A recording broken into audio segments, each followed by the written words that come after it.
In a new poll from the New York Times, 20% of black men say they are voting for former President Trump. 70% said that they are backing Vice President Kamala Harris, which is down from 85% who supported President Biden in 2020. Joining me now with the reaction is the former HUD Secretary, Dr. Ben Carson, and former Georgia Senate candidate and College Football Hall of Famer, Herschel Walker. Gentlemen, thanks very much for being here. I've got to get your reaction to Obama. Dr. Carson. Well, Maria, thanks for having us. I always appreciate your courageous and logical approach. You know, Obama is basically falling back on the race and identity politics and saying, you know, she's black and you're black, therefore you should be voting for her. But I think there are a lot of people who are starting to analyze things in a more complex fashion. And they're looking at their lives under the Trump administration, which was not that long ago, so you don't have to look very far back, and see that economically you were much better off. We had highest black home ownership, lowest unemployment, highest take-home wages. You know, the list goes on in terms of the positives that were there, and I think some people are starting to look at that. And, you know, I understand the herd mentality. You know, I grew up in Detroit and in Boston and went to school in New Haven, Ann Arbor, practiced in Baltimore, all very liberal places. And so I know that herd mentality and that you're not supposed to move away from that herd mentality without being accused of all kinds of ridiculous things. But the fact of the matter is, people are starting to make that move. They're starting to be courageous. They're starting to think for themselves. And that's why you're seeing the migration away. I think you'll see it even further. And, you know, I used to think that way, too. And then I did something that you're not supposed to do as a Democrat. I listened to a Republican, and that was Ronald Reagan. And I said, he sounds just like my mother. You know, no excuses, personal responsibility. Hard work, and those are the things that really led to success in our society. Herschel, how do you see it? Well, it was totally insulting. It was very insulting, and I want to say hello to Dr. Carson because he's a pioneer. But at the same time, I want to say, you know, this happens every election year.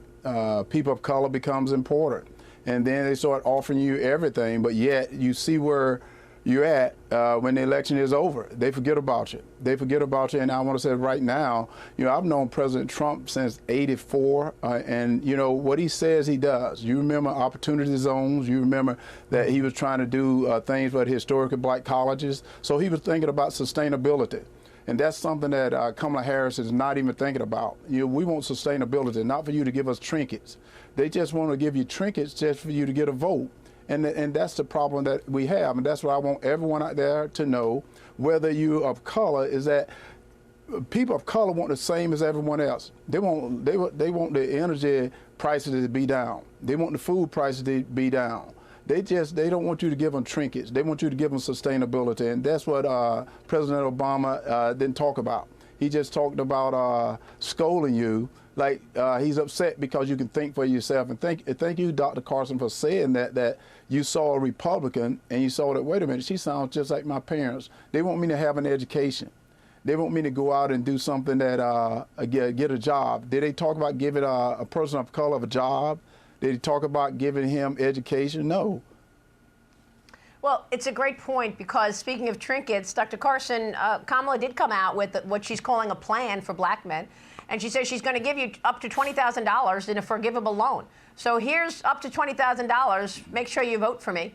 And then she said that she was going to make it legal for black men to start marijuana businesses. I mean, these were her plans. You don't really hear detail on it because she doesn't come out and do press conferences or speak to the people. She wouldn't even take responsibility for the border in Bret Baier's fantastic interview with her last week. I think it's very informative just to watch her, and you understand why they have tried to hide her in the beginning. That was the plan. Now it's kind of too late to come out with her plans, but her plans don't make any sense. And they're identity-based and not based on any factual things. And the fact of the matter is, even though she's moved away from a lot of her very radical positions, at least she wants you to think she has. But when she said, my values haven't changed, that was her signal to the left that you don't have to worry. I will say what I need to say to get elected, but I'm the same person. And you can believe that they understand that, because if they didn't, they'd be rioting in the streets. Well, which is why I asked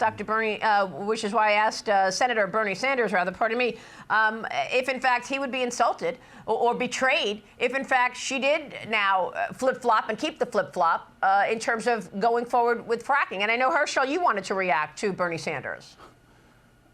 Well, first of all, I'm in the food industry, and he is totally wrong.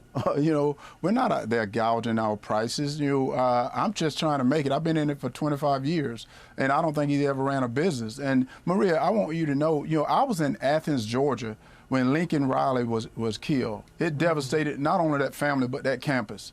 And they said that they don't like the term the enemy within. Well, they are the enemy within, because when you let illegal come into this country and kill an American citizen, or you have illegals coming into this country taking over apartment units, it's not just a few of them. That is an enemy within, and that's what they're letting happen right now. They're not addressing the border. They're not addressing this economy. They're not addressing things that affect American citizens. And we, people of color, are American citizens just like everyone else, and we want the same as everyone else. And people coming into this country is not right. Right now, we want a secure border. We want to get this economy down, and we have to work together to get that done. And right now, I don't think the left want to do that. They want to continue to point fingers. If you remember on Brett Baer, all she said was Trump, Trump, Trump. Well, I've known President Trump, and he has not changed. He cares about this country. What president has ever been affected like he's been affected? He's been attempted assassination twice, and he's still trying to fight for this country. Do either of you believe that Trump is racist, Dr. Carson? Not at all. I've been around him for the last 10 years. And all the people at Mar-a-Lago and at Trump Towers, they love him. They've been there for a long time. You notice that the people with Kamala Harris don't stick with her very long. And that should tell you a lot about the person's character. Yeah, it's an important point. Gentlemen, great to have you this morning. I hope you'll come back soon, both. Thank you so much. Dr. Ben Carson, Herschel Walker, we will see you soon. Thank you, Maria. Hey, Sean Hannity here. Hey, click here to subscribe to Fox News YouTube page and catch our hottest interviews and most compelling analysis. You will not get it anywhere else.